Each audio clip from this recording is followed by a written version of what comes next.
Cette histoire s'intitule Une promesse.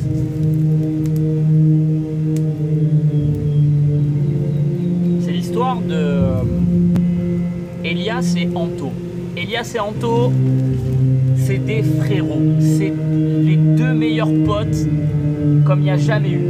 C'est genre vraiment, c'est deux frères, littéralement. Vraiment, littéralement. Ils sont amis depuis la primaire et ils font jamais rien un sans l'autre. Ils font tellement tout ensemble qu'ils font littéralement partie de la famille de un et de l'autre. C'est-à-dire, ils participent aux fêtes, les repas de famille, etc., les anniversaires, même à Noël, ils arrivent à s'organiser pour passer un petit moment chez un petit moment chez l'autre, etc. Elias et Anto, c'est des bros, vraiment. C'est vraiment le sang entre eux, c'est trop. Et puis,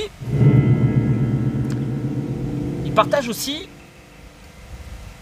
leur quotidien avec la famille et tout ça, comme aller acheter le pain pour la mère de mon pote, machin, genre de truc. Des petits services, tu vois, aller aider le tonton pour réparer la voiture, etc., etc. Bon, vous avez bien compris, ils font littéralement tout ensemble depuis la primaire, les voyages, etc.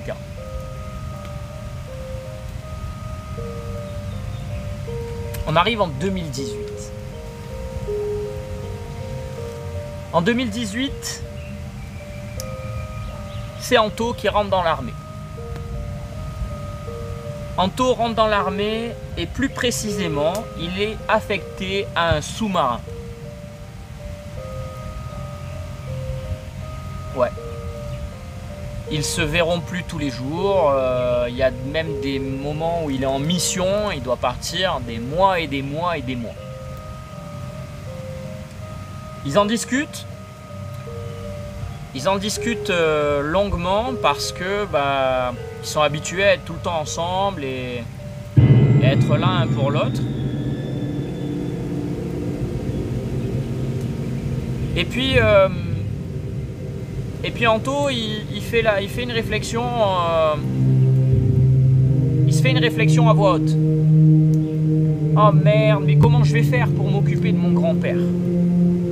Elias qui lui répond tout de suite, sans hésiter. Mais t'inquiète pas, moi je serai là. Moi Lucien, je vais le voir tous les jours, il n'y a aucun problème. Et je serai là pour lui, autant que tu as été là pour lui. C'est avec grand plaisir et tout. Anto, il est rassuré et il lui dit, s'il te plaît, vraiment, fais-moi la promesse de vraiment être là tout le temps pour lui, parce il le dit jamais. Lucien, tu sais, c'est le grand-père qui se débrouille tout seul, mais il demandera jamais de l'aide, tu vois. C'est vraiment un ancien fier, tu vois. Du coup, il lui dit, s'il te plaît, même s'il te dit non, essaye d'être là pour lui et tout, quoi qu'il arrive, etc. Elias, il lui dit, ok, frérot, t'as même pas besoin d'insister. Si je te donne ma parole, une promesse, c'est une promesse. Depuis ce jour-là,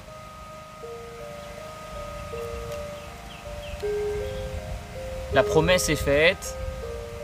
Anto repart, il part en mission. Sa première mission, il part 8 mois. Elias, tous les jours, rend visite à Lucien. Il l'aide dans son quotidien. Il lui fait surtout la conversation parce que Lucien, c'est un veuf très âgé et il voit personne quasiment.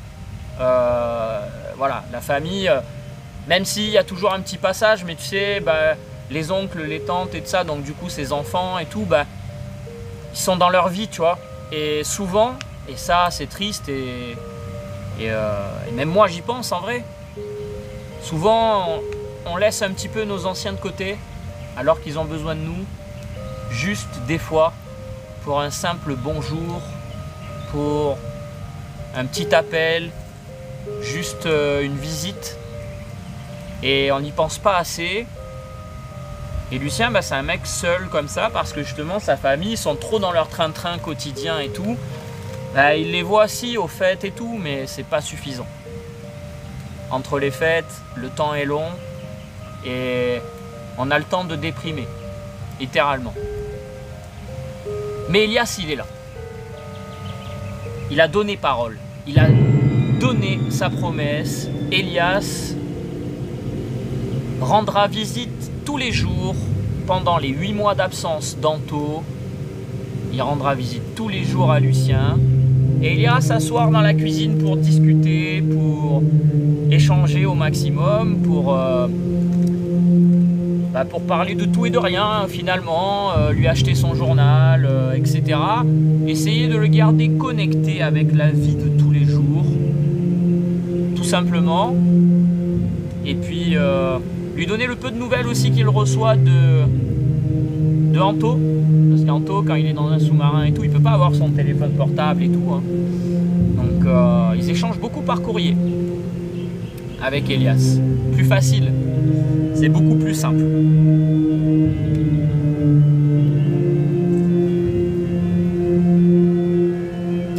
On a une problématique qui arrive très rapidement. Donc il y a Anto qui rentre, qui est là pour son grand-père, etc. Et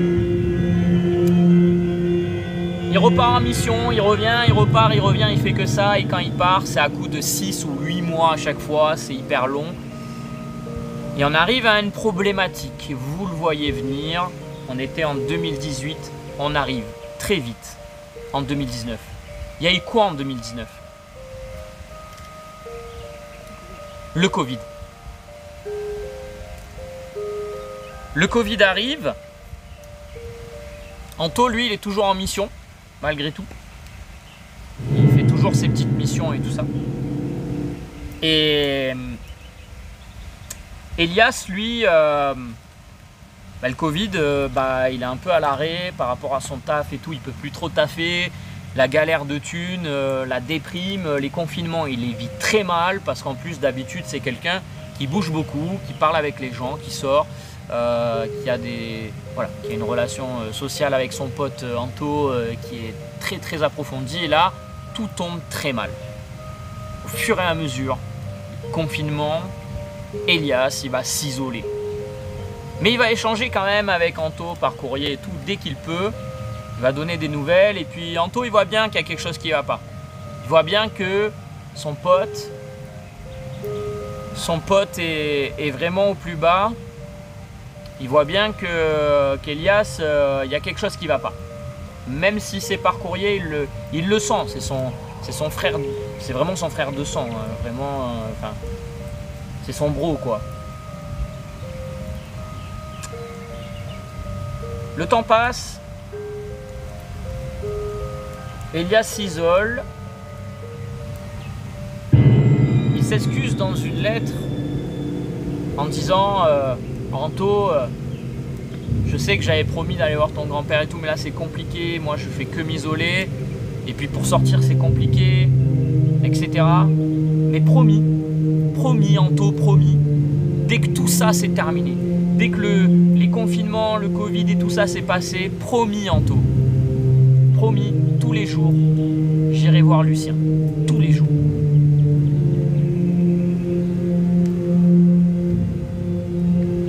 Anto il le remercie, puis passe le deuxième confinement, puis le troisième. Et là, troisième confinement, ça achève Elias, qui relève très peu son courrier. Des fois, il loupe de répondre à Anto. Ils sont un peu distants à ce moment-là. Et Anto, des fois, il lui envoie quand même des lettres un petit peu de rappel. Ça va mon pote, ressaisis-toi, sérieux, voilà. Elias il est vraiment au fond du trou, et puis tu as Anto qui part en mission. Des mois et des mois et des mois. Arrive la fin des confinements, le Covid ça se calme et tout ça.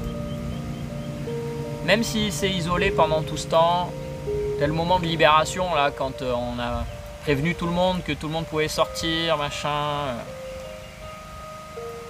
Elias, lui, il pense qu'à une chose, sa promesse. Alors il se rend. tous les jours chez Lucien. Et il passe du temps avec lui. Il arrive avec le petit journal du matin qu'il pose sur la table de la cuisine.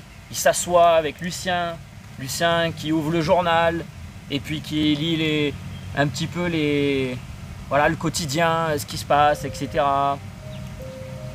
Ils discutent voilà, de tout et de rien, quoi. On fait la conversation. Jour après jour. Un jour même, il reste manger chez Lucien. Il lui fait à manger, il le sert royal.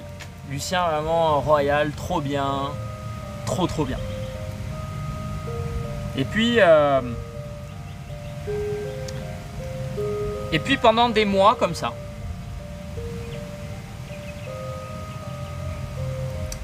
Elias, il n'avait plus en tête quand est-ce que son pote finissait sa mission et tout. Et on arrive sur la fin de mission de Anto. Et ça, c'est dans quelques jours et tout ça. Mais Elias, il s'en doute pas, lui. Il est dans son truc, il fait son petit quotidien. Et voilà, il rend visite à Lucien. Toujours aux mêmes heures, tout ça. Il essaye de passer un maximum de temps. Il finit le travail. Il va même manger avec lui le midi de temps en temps, tout ça. Et en fait, voilà, Elias, c'est quelqu'un de la famille. Donc, des fois, quand, par exemple, Lucien, il est dans le jardin, lui, il arrive, il a sa clé. Parce que c'est comme ça, ils ont chacun les clés de chez les uns, chez les autres. Et puis, de toute façon, Anto lui avait filé la clé de chez Lucien au cas où, si un jour, il se passe quelque chose ou quoi, qu'il avait besoin de... Imagine, je sais pas, moi, le grand-père, il a besoin d'aller quelque part ou quoi, enfin, n'importe. Du coup... il rentre, il fait sa vie, même des fois. Des fois, Lucien, il est dehors. Lui, il arrive, il va faire un peu de ménage chez lui, il repart. Enfin, c'est vraiment... c'est comme sa famille, quoi. Anto, il finit sa mission, il rentre avec son gros bagage de militaire et tout. Il pose tout chez lui. Et il n'a qu'une envie, depuis toujours. Quand il était... depuis qu'il est petit, en fait, depuis qu'ils étaient petits, ils étaient ensemble. Quand il était dans le sous-marin, il pensait qu'à une chose. Retrouver Elias et taper des barres et discuter de tout et de rien, lui raconter ce qu'il avait vu quand il est parti et tout ça en mission, machin. Du coup, il s'empresse vite de prendre sa voiture, il se rend chez Elias. Il tape à la porte, il n'y a personne. Il trouve ça bizarre. Il dit mais pourquoi il n'est pas là et tout, normalement il a fini de travailler, c'est bizarre quand même. Et puis là, Anto, il a une réflexion. Il se dit, mais si. Il prend sa voiture, Anto, il se rend chez Lucien. Logique.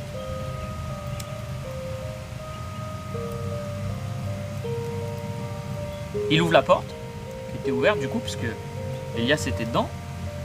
Mais je sais pas, Anto, il trouve pas ça normal.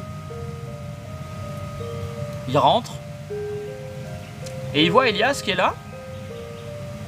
Il l'entend discuter et tout, donc bon, il arrive.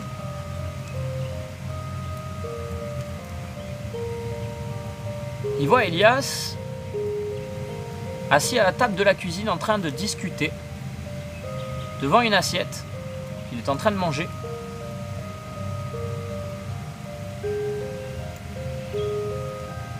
Il lui dit, mec, tu fais quoi là?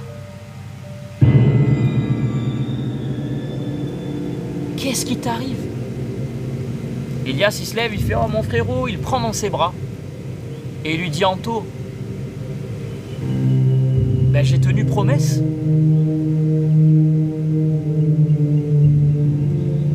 Et là, Anto, il a une petite larme qui coule le long de sa joue. Il met la main sur l'épaule de son pote et lui dit, mais mon grand-père est décédé depuis des mois.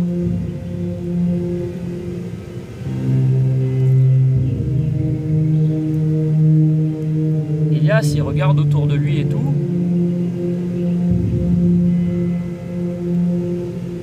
Il sait pas quoi dire, il parle plus.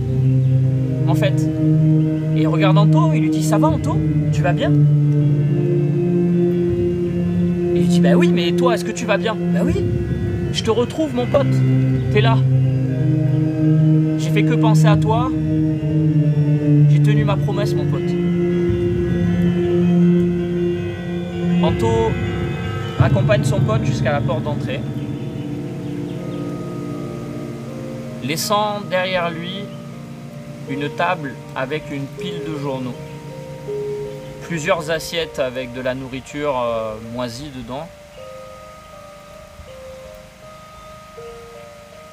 Ils sortent de la maison,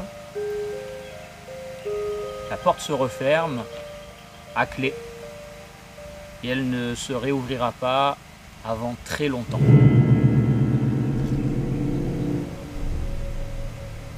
Fin de l'histoire.